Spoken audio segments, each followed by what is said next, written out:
Hello and अस्सलाम वालेकुम। Welcome to travel X by Haseeb. आज मैं आपके लिए एक गुड न्यूज़ लेके आया हूँ, स्पेशली यूएस वीज़ा अपॉइंटमेंट के रिलेटेड। आपको जैसे कि पता है कि इस टाइम दो दो साल एक एक साल की अपॉइंटमेंट मिल रही है और लोग बहुत ज़्यादा परेशान हैं। और ऐसे लोग भी हैं जो पैसे दे के अर्ली अपॉइंटमेंट्स के चक्कर में लोगों को बहुत ज़्यादा पैसे भी दे रहे हैं, लेकिन उनको अपॉइंटमेंट्स भी नहीं मिल रही और उनका पैसों का भी फ्रॉड हो रहा है।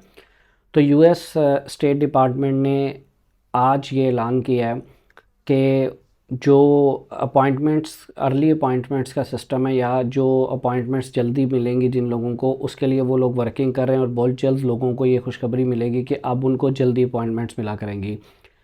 उन्होंने ये भी कहा है कि ग्लोबली हम लोग कोशिश कर रहे हैं कि नेक्स्ट 2 महीने के अंदर हर बंदे को अपॉइंटमेंट मिला करे, ठीक है। और जब उनसे ये पूछा गया कि इसकी क्या रीज़न्स थी जिसकी वजह से इतना लेट हुआ, तो उन्होंने बताया है कि जब कोविड आया था, यानी कि कोरोना का ये जो टाइम आया था, इससे पहले लोगों को 2 से 3 महीने के अंदर मैक्सिमम अपॉइंटमेंट मिल जाती थी और जो इमरजेंसी वाले लोग थे उनको इससे भी जल्दी मिल जाती थी। लेकिन कोविड के अंदर जैसे यूएस स्टेट डिपार्टमेंट उनका वीज़ा ऑफिस भी बंद हो गया, और जिस जिस कंट्रीज़ में, जैसे आपको पता है, पूरी दुनिया क्लोज़ हुई थी, तो उसमें उन्होंने बताया कि हर कंट्री से हमने वीज़ा ऑफिसर्स को वापस बुला लिया था, या वो लोग वहाँ पर कम स्टाफ कर दिया था कोविड की वजह से, और वीज़ों का जो सिस्टम था बंद कर दिया था।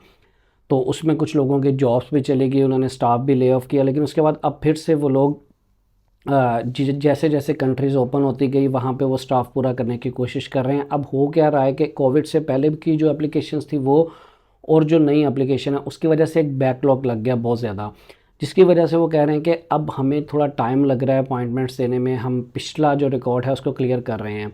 लेकिन अब उन्होंने एक और चीज़ का फ़ैसला किया है कि जितने से ज़्यादा लोगों को वीज़ा वेवर प्रोग्राम के तहत, यानी कि उन अगर किसी का पहले से वीज़ा लगा है, जैसे उसको इंटरव्यू के बिना दोबारा रिन्यूअल मिल जाती है ड्रॉप बॉक्स के थ्रू, तो वो उसको एक्सटेंड करने की कोशिश कर रहे हैं।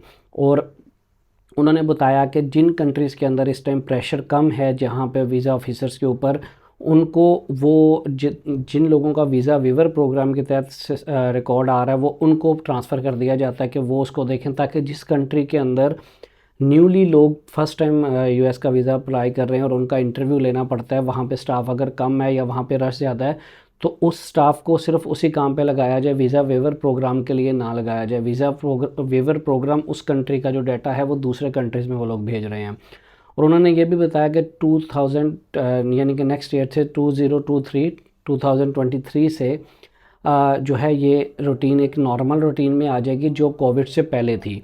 तो आपको 2023 से एक नॉर्मल 1 से 2 महीने के अंदर अपॉइंटमेंट्स मिलना शुरू हो जाएंगी। ये थोड़ा सा टाइम उन्होंने कहा है कि हमें लगेगा, लेकिन बहुत सी कंट्री में वो स्टाफ को भी ज़्यादा कर रहे हैं और काम को भी ज़्यादा फास्ट कर रहे हैं, जिसकी वजह से अब आहिस्ता आहिस्ता अपॉइंटमेंट्स पीछे को आना शुरू हो गई हैं। अगर मैं देखूं आज से 3 से 4 महीने पहले, तो ये 1 से 1.5 साल 2 साल तक भी अपॉइंटमेंट चली गई थी, पाकिस्तान की बात करूं या इंडिया की या यूएई में या सऊदीया में। लेकिन इस टाइम अगर मैं बात करूं तो आपको 3 to 4 मंथ्स के अंदर अपॉइंटमेंट मिल रही है। अभी मेरे एक सब्सक्राइबर ने अबू धाबी की अपॉइंटमेंट है, उनको ये जनवरी में मिल गई, यानी कि अभी आप देखें नवंबर है, जनवरी और नवंबर है, दिसंबर एंड जनवरी, यानी कि 2 महीने के अंदर उनको अपॉइंटमेंट मिल गई है। और जिन लोगों के अपॉइंटमेंट्स आ रेडी हैं वो लोग डेली अभी चेक करते रहें, क्योंकि अपॉइंटमेंट्स आहिस्ता आहिस्ता इंक्रीज़ हो रही हैं, तो आपको अर्ली अपॉइंटमेंट मिलेगी। तो ये थी छोटी सी एक अपडेट, उम्मीद है आपको पसंद आई होगी और उन लोगों को बहुत खुशी होगी जो आगे जाके अब यूएस का वीज़ा अप्लाई करने वाले हैं, क्योंकि वहाँ पे एक नॉर्मल सिस्टम है, वो वीज़ा अप्लाई कर सकेंगे। तो अगर आपको ये वीडियो पसंद आई है तो नीचे लाइक का बटन लाजमी दबा दें और चैनल को सब्सक्राइब कर दें, ताकि आपको आने वाली वीडियोस भी मिलती रहें। अपना बहुत सा ख्याल रखिएगा। Take care. अल्लाह हाफ़िज़।